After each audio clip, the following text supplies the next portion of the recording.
उससे अच्छा क्या हो सकता है। और इसीलिए बैलेंस की ज़रूरत है दुनिया में। प्रणाम सर। जैसे आपने प्रैक्टिकलिटी की बात करी और बैलेंस की बात करी, तो हमारी जनरेशन में जनरली ये होता है कि हम पेरेंट्स के साथ सिचुएशन क्या होती है कि वो एक एज पे आ जाते हैं, वो एक तो वर्कहोलिक होते हैं तो वो फ्री बैठना नहीं चाहते हैं, बट देन उनके हिसाब से शादी कर दी बच्चों की, ये हो गया, सब मेरा काम हो गया, मैं फ्री हूँ। जब मैं उनसे बोलती हूँ कि मेरे हिसाब से आपको लाइफ में और कुछ एक्सपीरियंस करना चाहिए जो अभी तक आपने नहीं किया है, हमारे पालन पोषण में आपने अपना टाइम स्पेंड किया है, मुझसे पूछते हैं क्या करें, तुम्हारी तरह बैग उठा के घूमने चले जाएं? तो आपके हिसाब से क्या सोल्यूशन होगा कि मैं एज अ डॉटर या कोई भी बच्चा मेरी एज का उनको ये सजेस्ट कर सके कि वो अपनी जिंदगी को ये ना सोचें कि बस मैं 60 साल का हो गया तो हो गया? मतलब हम लोग जिस समाज में हैं अभी एक ट्रांजिशन के फेज में हैं, स्पेशली जो मिडिल क्लास में पेरेंट्स अभी हैं, ये लगभग आखिरी पीढ़ी है जिसको अपने सुखों की बहुत चिंता नहीं है, अपने बच्चों के सुखों के लिए सेक्रीफाइस कर चुके हैं।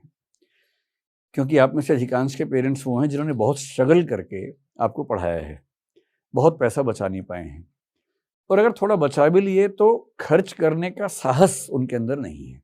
पैसा होता कई लोगों के पास, खर्च करने का साहस नहीं होता। अपने ऊपर खर्च करने का तो और साहस नहीं होता, उनको आत्मग्लानि होती है, गिल्ट फीलिंग होती है कि मैंने अपने ऊपर खर्च कर लिया, जबकि बच्चों के काम आने चाहिए पैसे।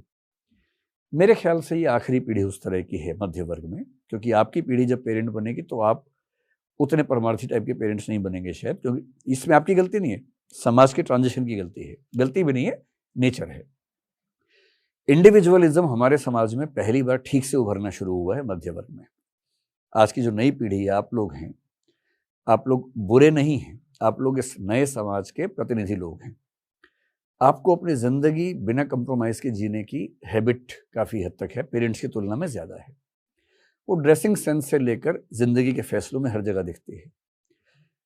लड़कियों का अपने घर में आज़ादी मांगना अपने भाई के बराबर इसमें भी दिखता है। ये कहना कि मैं शादी नहीं करूँगी या नहीं करूँगा, और काफ़ी दूर तक इस बात को निभा पाना, ये कहते तो हर पीढ़ी है, लेकिन पिछली पीढ़ी बोलती थी 12 साल में कि शादी नहीं करेंगे, 18 में शादी हो जाती थी। आपकी पीढ़ी 18 में कहती शादी नहीं करेंगे, 30 में हो जाती है शादी, लेकिन 30 साल तक विवाह नहीं करेंगे। और आपकी पीढ़ी में क्योंकि विवाह बहुत लेट हो रहे हैं, एक्सपोजर बहुत ज़्यादा है, बड़े शहरों में आप रहते हैं, दोस्ती का एक्सपोजर बहुत ज़्यादा है, तो स्वाभाविक सी बात है कि वो सामाजिक ढांचा चल नहीं पाता जो आपके पेरेंट्स के समय में चलता था। इसलिए इश्क भी होता है, ब्रेकअप भी होता है, सामान्य बातें हो गई हैं, ये बड़े शहरों के युवाओं के बीच में सामान्य बातें हैं। विवाह की बहुत ज़रूरत भी आपकी पीढ़ी फील नहीं करती है, क्योंकि आपको लगता है कि क्यों किसी एक व्यक्ति को ज़िंदगी भर ढोएं, क्यों अपनी आज़ादी कम करें। आपको बेसिकली रूममेट की ज़रूरत है, ना कि पति या पत्नी की ज़रूरत है, और इसलिए आपको लगता है कि मैं क्यों अपनी आज़ादी से कंप्रोमाइज़ करूं। लिबरलिज्म ये पूरा विचार है, और लिबरलिज्म में इंडिविजुअल लिबर्टी का विचार सबसे केंद्र में रहता है। इसलिए आज की पीढ़ी को लगता है कि लिबर्टी का कंप्रोमाइज़ कभी नहीं करेंगे, और विवाह, परिवार लिबर्टी के बहुत गंभीर कंप्रोमाइज़ से बनने वाली संरचनाएं हैं। आपके पेरेंट्स ये बात चाह के भी नहीं समझ पाएंगे, लेकिन ये भी है कि अगर एक बार उनको टेस्ट लग गया तो उसकी वैल्यू समझ जाएंगे। आप उनसे कोशिश करके एक आध बार बाहर घुमाइए। एक फिल्म आई थी क्वीन नाम की कुछ साल पहले, वो एक बड़ी लिबरेटिंग फिल्म महिलाओं के लिए मानी जाती है। एक लड़की है, उसकी शादी होने वाली है, शायद टूट गई है, मुझे एग्जैक्टली कहानी ध्यान नहीं है, कुछ कुछ ध्यान है। फिर वो किसी वजह से विदेश यात्रा पर चली जाती है, और उसको समझ में आता है कि लिबरेशन क्या होता है। अब हमारे समाज में जो बड़ी उम्र के लोग हैं उनकी इच्छाओं का सम्मान करने की परंपरा नहीं है। उनकी भी तो इच्छाएं हो सकती हैं, सामान्य इच्छाएं हो सकती हैं। Life in A metro film में एक सीन है जिसमें दो बूढ़े व्यक्ति एक दूसरे को प्रेम करते हैं। एक सीन दिखाया है, डर के मारे कि ज्यादा क्रिटिसिज्म ना हो जाए समाज का, तो उन्होंने अवॉइड किया उस चीज को, लेकिन हल्का सा दिखा दिया। अभी पिछले सप्ताह एक फिल्म आई है, थाई मसाज नाम की फिल्म आई है। फिल्म के नाम पे मत जाइए, फिल्म बहुत ही शानदार फिल्म है। उस फिल्म के जो हीरो हैं मेरे बड़े अच्छे दोस्त हैं, उन्होंने मुझे खुद फोन करके कहा कि ये फिल्म आप देखिए, बताइए कैसी है। मैं भी उनको बता नहीं पाया हूं, आज बताऊंगा। मैंने कल ही वो फिल्म देखी। फिल्म में जो है वो सो है, वो तो आप देखेंगे, लेकिन एक जो मूल बात है वो ये है कि बड़ी उम्र का व्यक्ति जिसकी पत्नी की मृत्यु हो चुकी है, उसकी पत्नी 22 साल तक एक बीमार अवस्था में रही, उसको लकवा मार गया था, पैरालिसिस हो गया था। उस व्यक्ति की उम्र 60-70 के आसपास हो गई है। उस व्यक्ति के जीवन में सब कुछ है, प्रेम है ही नहीं। 23 साल से उसको प्रेम हासिल नहीं हुआ है, और उसके दोस्त सारे उस मुद्रा में आ चुके हैं कि चलो अब जागरण करेंगे, रात को ढोल बजाएंगे, और चलो बुलावा आया है उस पर कर लेते हैं। बुलावा आने ही वाला उनको लग रहा है, और ये कह रहे हैं कि नहीं, मैं सामान्य जीवन जीने की इच्छा रखता हूं, तो उसमें क्या बुरी बात है। एक वृद्ध व्यक्ति अपना सामान्य जीवन जीने की इच्छा रखते हुए कैसे एक बहुत लंबी स्ट्रगल करता है, कुछ लोगों के सहयोग से एक जगह जाता है, वहां उसे ऐसा प्रेम उपलब्ध होता है जिसमें इमोशंस नहीं है, और वो खुद को सहज महसूस नहीं करता, मना कर देता है, और बाद में उसको इमोशंस के साथ एक प्रेम का प्रसंग नसीब हुआ।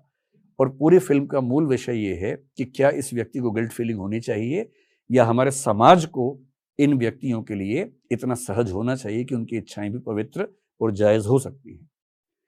क्या होता है कि बड़े बूढ़ों की इच्छाओं का सम्मान करने की परंपरा है नहीं हमारे समाज में, और ये तभी होती है जब समाज समृद्ध होने लगता है। अब हमारा समाज समृद्ध होने लगा है, अगली पीढ़ियों में जब आप लोग बड़े बूढ़े होंगे तो आप लोग लड़ जाएंगे इस बात पे, आपके पेरेंट्स लड़ नहीं पाएंगे, उनके लिए आपको लड़ना पड़ेगा। वो भारत से बाहर घूमने नहीं जाएंगे, खर्चा हो जाता है, आप उनको पहली बार जबरदस्ती घुमाइए। जैसे आप बोलेंगे पैसे मैं दूंगी, वो कहेंगे क्यों, तेरे पैसे क्यों खर्च करें, बेटी के घर का पानी नहीं पीते हम तो पैसे की बात कर रही है। तो उनको झूठ बोलिए, उनको बोलिए कि मेरी कंपनी ने कहा है कि आप पेरेंट्स को कंपनी के खर्चे पर भेज सकती हैं, फिर तैयार हो जाएंगे, तुरंत तैयार हो जाएंगे। उसके बाद फिर वो एक सेकंड में तैयार हो जाएंगे। और एक बार उनको थोड़ा यूरोप घुमा दीजिए या दुबई घुमा दीजिए, 3-4 दिन घूमेंगे तो उनको ये लगेगा कि दुनिया ऐसी भी है। और जब एक बार एहसास होगा, फिर वो 6 महीने बाद पूछे कि बेटा कंपनी का और कोई ऑफर नहीं आ रहा है, और कंपनी का तो पहले भी नहीं आया था, आप आज जो हैं उनकी वजह से हैं, तो जितना कमा रही थोड़ा बचा बचा के घुमाइए उनको। क्योंकि जिस दिन वो चले जाएंगे ना, उस दिन बड़ा दुख होगा कि उनके लिए काश मैं ये कर पाती।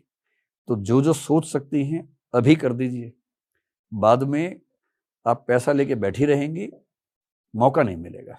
इससे जब तक मौका है, पेरेंट्स को जितना सम्मान दे सकती हैं, सुख दे सकती हैं, दीजिए, और उनको ज़्यादा धार्मिक होने से रोकिए, उनको व्यावहारिक बनाइए, दुनिया घुमाइए और एंजॉय करें। और यदि वो बहुत पुराने कपड़े पहनने लगे, जीन्स विन्स पहनाइए उनको और घुमाइए थोड़ा। ये उनको रियलाइज करवाइए कि जीवन खत्म नहीं हुआ है, 60 का होना जीवन खत्म। मैं अमेरिका आज तक एक बार गया था 10 साल पहले। मैं एक दृश्य आपको बताता हूँ, वो बड़ा इंटरेस्टिंग लगेगा। मैं जहाँ था ह्यूस्टन में, मेरे बड़े भैया रहते हैं, उनके घर पे था। तो वो बोले कि मैं तुझे थोड़ा घुमा के लाता हूँ। तो तय हुआ कि लुइसियाना हम जाएंगे, जो उसके पड़ोस में एक प्रांत है। तो मैंने कहा कैसे जाएंगे, तो बोले सुबह सुबह बस चलती है यहाँ से, उस बस में चलेंगे, वहाँ कैसीनो होते हैं, तो कैसीनो देख के आएंगे। मुझे कैसीनो का नाम सुना था, कैसा होता है पता नहीं था उस समय तक। तो मैंने ठीक है देखते हैं, कम से कम एक्सपीरियंस तो होगा। तो सुबह सुबह में एक बस में गए। वो बस चलती है ह्यूस्टन से, टेक्सास से, सीधे कैसीनो के लिए ही चलती है। चलेगी, कैसीनो पे रुकेगी, सुबह मान लीजिए 10 बजे छोड़ देगी, फिर रात को 8 बजे फिर वहां से चलेगी, सब वापस आ जाएंगे। उस बस को चलाने वाली एक महिला थी, अश्वेत महिला थी। कंडक्टर भी एक अश्वेत महिला थी। मैं तो इसी में गदगद हो गया कि यहाँ पर ऐसा भी होता है। हमारे तो बस चलाने वालों से बात करते घबराहट होती है, तो वहाँ अलग मामला था ना। मुझे बड़ी खुशी हुई कि उस पूरे बस के ऑपरेशंस में कोई पुरुष था ही नहीं, 2 थे, दोनों महिलाएं थी, और बड़ा कॉन्फिडेंस उनके अंदर दिखा मुझे। और उससे बड़ी बात क्या थी, उस बस में जितने लोग बैठे हुए थे वो सब जुआ खेलने वाले लोग थे। दर्शक तो मेरे जैसे 1 आध लोग रहे होंगे, बाकी तो जो अभ्यस्त लोग थे। उस बस की औसत उम्र अगर निकालें, वो कम से कम 80 साल थी। सारे लोग 80, 82, 85 चल नहीं पा रहे हैं,